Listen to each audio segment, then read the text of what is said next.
buy clothes, we wear them. ما لباس می‌خریم، می‌پوشیم و گاهی دور می‌اندازیم. اما آنها کجا می‌روند؟ بیشتر اینجا محل تخلیه و سوزاندن زباله‌ها. فقط 1% بازیافت می‌شود. اما شهر پراتوی ایتالیا در تبدیل این زباله‌ها به لباس‌های جدید مهارت خاصی دارد. این کار نظیر ندارد. صدها شرکت در این منطقه کوچک درست شدند که هر کدام در یک بخش از این فرآیند تخصص دارند. از ریسندگی تا بافندگی و طراحی لباس.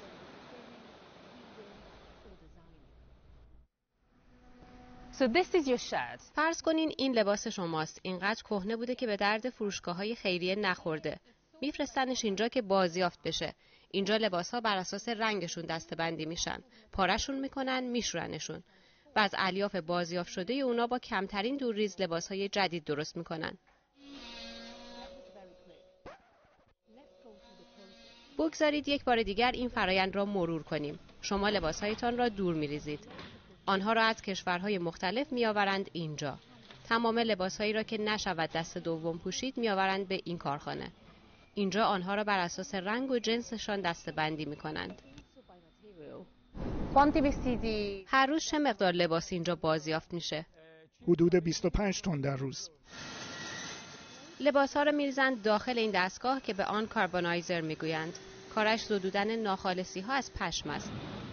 بعد آنها را در این ماشین لباسشویی عظیم می‌شویند.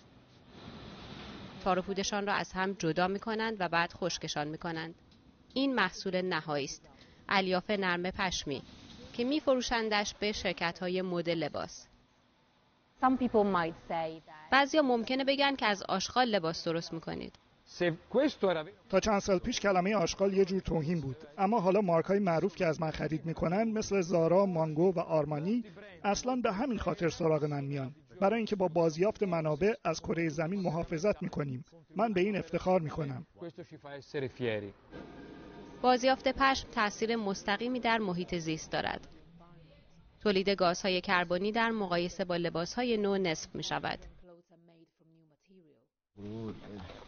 این شیوه و فن نسل به نسل منتقل شده. و امروز این شهر میگوید که 15% کل لباس‌های بازیافت شده در جهان را فراوری می‌کند.